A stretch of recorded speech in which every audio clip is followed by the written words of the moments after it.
Hello everybody, welcome to my channel. I'm Urvashi, wishing you all a very happy new year. May it be a blessed year for all of us. May you prosper, may you have joy, happiness, friendship, love, kindness. May you experience all that in this coming year. So now let's talk about January of 2020. So this is going to be a very special month because a major transit, that is Saturn moving on to the next zodiac, its own zodiac, is going to happen on the 24th of January. I've made videos on that. I'm going to give the links below. You can go and watch those videos. There are 3 videos related to this transit. Watch all 3. And then, right now in the sign of Sagittarius, we have a conjunction of 5 planets. Of course, we have Ketu there, Jupiter there, Saturn there, and we also have Sun and Mercury there right now. Around the 12th of January, Mercury is going to move out. Around the 15th of January, Sun is also going to move out, both in the sign of Capricorn. Venus is already in Capricorn. And then we have Mars is in Scorpio.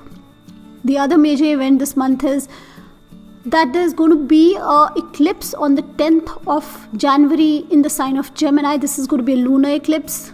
And this eclipse is going to be in the nakshatra of Punarvasu.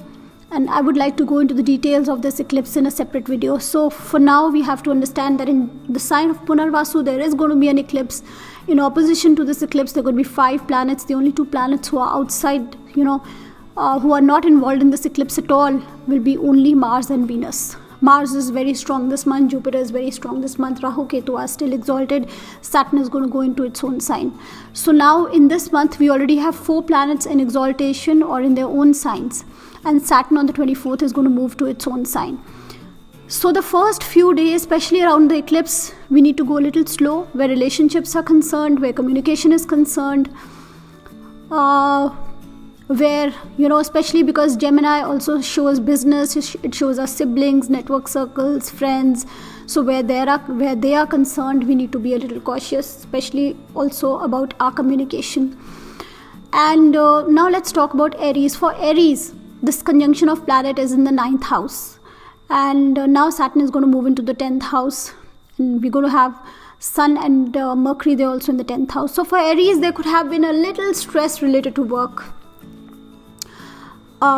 Previously, since Sun and Saturn were in conjunction in the 9th house here. And even though it makes good yoga, be having the 5th lord and the 10th lord together in the 9th house, but Sun and Saturn, whenever they come together, they do give a little bit of a struggle where work is related. So that conjunction is about to break. Around the 15th, things will start easing out. Professionally, you will start doing well. There will be a lot of communication related to work. There could be, if you are in a profession related to,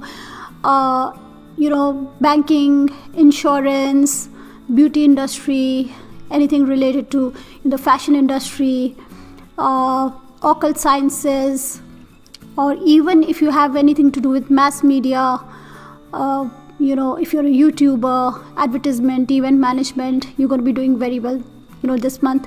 You got to be careful about your health. The Lagnesh is in the 8th house, does make the Lagan very strong though. So the confidence level is going to be there.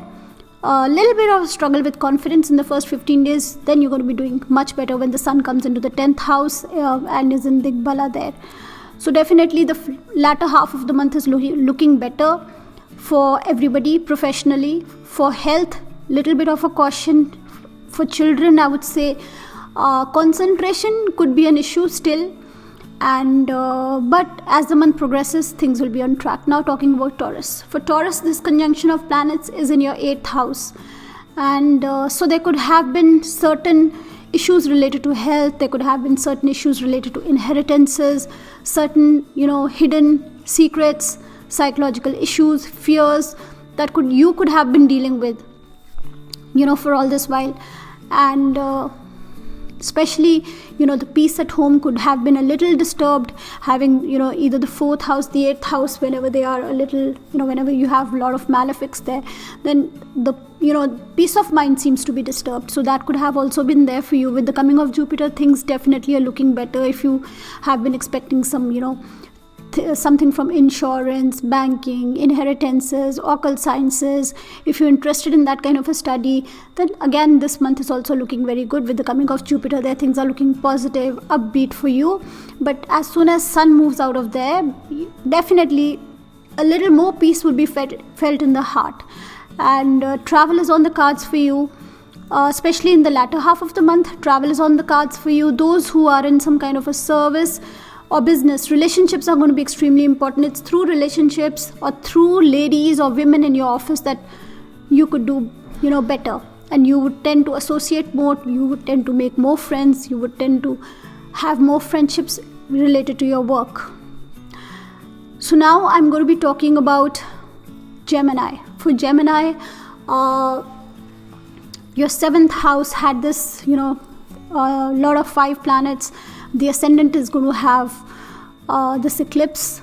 For Gemini, I would suggest go a little slow. This could be slightly emotionally disturbed month for you. Emotionally disturbed, as well as there could be certain health issues that you may feel, because Mercury, your Lagnesh, is conjunct with these 5 planets, with these malefics, and then it's going to move towards the 8th house. So Gemini people, be very cautious about your health, be very cautious about your communication, and be very careful with your relationships. Be very cautious about the investments you're going to be doing, about any anything related to insurance, banking. If you are interested in something like that, you probably will invest somewhere, but be very cautious about what you're doing, because you're going to also have your 12th lord Venus in the 8th house. So having the 12th lord in the 8th house conjunct the Lagnesh, conjunct Sun here, does show that mistakes can be made. Even though Venus is also the 5th lord, there could be certain mistakes that you make with relationships that you prefer to hide from others, or with investments that you do. So you got to be a little cautious about that. As soon as Venus moves out of this conjunction, it's definitely looking better. But about your health, you got to be a little cautious. Where your service is concerned, where your daily routine is concerned, you're going to feel confident. You're going to feel you can beat anybody and everybody. Things where relationships are concerned, things are going to ease out with Saturn moving out of the 7th house. Things are definitely going to ease out, and your 8th house is then going to be very activated. So investments you think of doing now may prove to be very beneficial in the long run, but don't be in a hurry to get into something now. As soon as Venus moves out, going to be a better time then. So travel again for you too is on the cards. Good times ahead for Gemini too. Now talking about Cancer. So for Cancer people, here you have Mars in the 5th house in its own sign, and this collection of planets in the 6th house has kept you on your toes, kept you extremely busy. Some of you would also have had certain health issues with this, eclipse also taking place in the 12th house. This also does indicate certain health issues could be there, certain losses, certain expenditure that you did not foresee could happen for you. This also indicates there could be travel related thoughts on your mind, which could also be connected to your emotions. So for Cancer people, little bit of an ease from your daily routine, little bit of a better time now with Saturn moving out of this conjunction, and definitely once Sun moves out of this conjunction, you will start feeling better. More of better relationships will be formed now with Sun and Mercury in the 7th house. Business is going to start looking up. Those who are in service also going to be doing very well once Sun moves out of this conjunction, comes to the 7th house. So for your public image, both for business, both for service, looking great. For students, their education, great time. For your own education, for some kind of a course you want to take, great time. So Cancer people, little bit about your health, little bit about certain emotional disturbances, little bit about a feeling of loss related to your relationships could be there, related to travel could be there. So now I'm going to be talking about Leo. For Leo, this is happening in the 5th house. This conjunction of planets was in the 5th house, and now thankfully Sun will be moving out on the 15th. Mercury also will be moving out. So for Leo, this could have been about having so many planets in the 5th house. This was all about your happiness, all about children, love relationships, creativity. All this could have been a little stressful for you. But once Sun and Mercury move out of this conjunction, definitely things will be improving.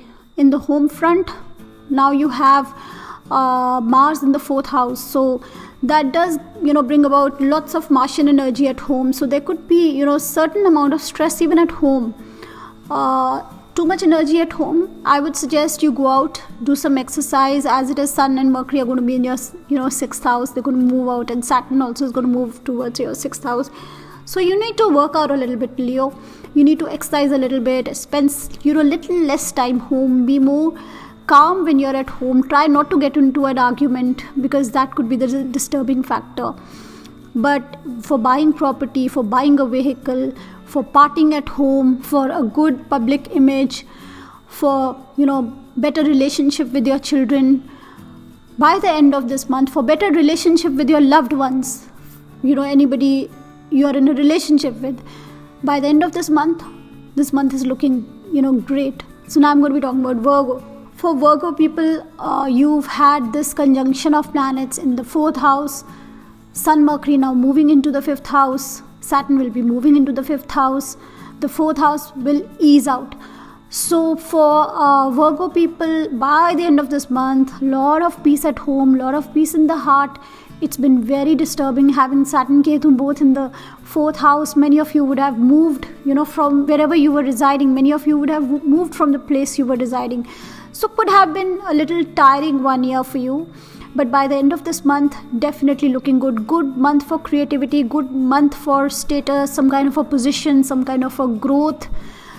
Because you're going to be having Sun, Mercury now in the 5th house, and you have Jupiter aspecting your 10th house here, the 4th lord in the 4th house. Jupiter, Ketu exalted, Rahu is exalted there. And in the 3rd house, you have Mars. So this month, some kind of a status position can be expected. Things at home are going to be, eased out. And more partying, getting into relationships, making friendships, taking up some kind of a course. That kind of a scene can also be there. Now talking about Libra. So Libra, you're going to be having Mars in the 2nd house. In the 3rd house, you had this conjunction of planets. Lots of communication, travel, lots of effort has been there for you. And now Sun and Mercury will be moving into the 4th house. You would now be interested this month. You would want to spend some little time at home, reading, spending time by yourself. But Mars is in the 2nd house, so you got to be very careful with your communication, with your speech. If you're into business, you're going to feel very confident. Money will be coming in. Definitely things are looking good financially. So if you're thinking of having some kind of a party at home, that is going to happen for you. For many of you, property related matters are now going to come up, and you're going to be more interested in looking at property affairs and winding them up. So all that effort you made in the last 2 years or so, and all that struggle that you've been going through is going to now it's now looking a bit easier. It's going to ease out now for you. So for Libra too, it's definitely a better month. Financially looking good. Money is going to be coming in, and this money could be from your spouse. So something coming in from your spouse's money adding in, and this also could be some partying at home, buying furniture at home, going for some property related matters, or even taking up some kind of a course that gives you some kind of happiness. I'm going to be talking about Scorpio. You have the ascendant lord in the ascendant. And lots been happening in your 2nd house related to family, related to wealth. Lots of ups and downs, lots of restraints, lots of restrictions are now looking better. With Sun, Mercury moving out, definitely the 2nd house will be better. More communication, more travel, anything related to media, communication, learning, teaching, learning, consultation, internet, if you're a blogger, then all this is looking really good for you this month. So you would be spending more time with your younger siblings, you would be interacting with your friends and neighbors, partying a little bit, spending a lot of money. That too could be happening, but now money matters are definitely looking upbeat for Scorpio people. Now I'm going to be talking about Sagittarius. Sagittarius, in your 12th house, you have Mars in its own zodiac. So much happening in the ascendant. It's been keeping you busy. It's been keeping you active, overactive. Maybe sometimes in things that were not very profitable. So with so many planets in the ascendant, lots been going on your mind. Lots been happening with your health. Now Sun, Mercury, Saturn moving out is definitely going to ease things out. But on the 10th, there is an eclipse in your 7th house. Sagittarius people, I would still say go slow.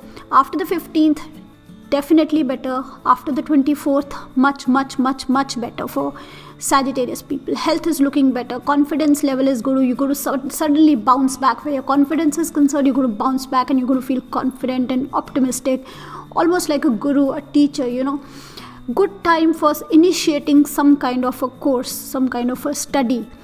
Anything related to spirituality, because the 12th house is also very activated with Mars in its own sign. Your second house also is activated, so any kind of a course you want to do, any kind of a pilgrimage you want to go to, even any kind of a business that you've been wanting to do, certain investments you've been wanting to do related to business are looking better. Finances are looking better now. Health is definitely looking better.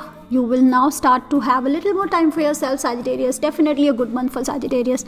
Now talking about Capricorn. Capricorn, I think it's going to be the best for Capricorn now. Sun is now going to come in the ascendant. So this position is not that great, having the 8th Lord in the ascendant. But definitely an amount of confidence will be now felt by Capricorn ascendants. And with also Saturn on the 24th, the Lagnesh finally coming out of the 12th house, coming to the ascendant, is going to make you feel confident, stronger, more, braver. Somebody who will take initiative, somebody who is not fearful of taking some kind of an initiative. And you will be more communicative this month. Finances are looking better relationship with your spouses. Many of you who've been traveling for a while now would want to spend more time at home. So definitely for Capricorn too, it's like a homecoming. By the end of this month, things are looking great. But you are going to have an eclipse in the 7th house. So this month, I would suggest be a little cautious where relationships are concerned. Be a little cautious where your communication is concerned. Things could go either way. Relationships could become better or they could just become really bad. So now I'm going to be talking about the sign of Aquarius. So Aquarius, you had a lot of drama happening in your 11th house. Lots of, planets conjunct in your 11th house, which was a good position. So Sun, Mercury now going to be in the 12th house. Travel is definitely, indicated here. And lots of spending, lots of roaming around, buying, shopping. But you got to be little careful about your health, because Sun, the Karak of health, is going to be in the 12th house, and your Lagnesh is also moving to the 12th house. So little bit of a caution regarding health is there, but gains are still looking great. You're still going to be doing very well financially. You're still moving towards your ambitions. All that is looking good. Travel and expenditure is going to increase. Those that are interested in spirituality, this is a great 2.5 month for you beginning this month. So great month for Aquarius too. It's just your health you got to be little careful about. Now talk about Pisces. Pisces, this was a lot of planets in your 10th house. Now things will ease out. There could have been disturbance in the 10th house, but now things will ease out and you will start getting the benefit of all the efforts that you made previously. So this month looking very good for children, for their education, for gains of every kind, for gains from higher authority figures, gains through friends and network circles, gains through relationships. So this is going to be a very gainful month for Pisces. Just the first 10 days you got to be a little careful about. There is going to be an eclipse in your 5th house. So where children are concerned, where the education is concerned, the first 15 days or so got to be a little careful, and then things will be on track after that. So that is all for this month. We'll catch you in the next video. Bye-bye for now.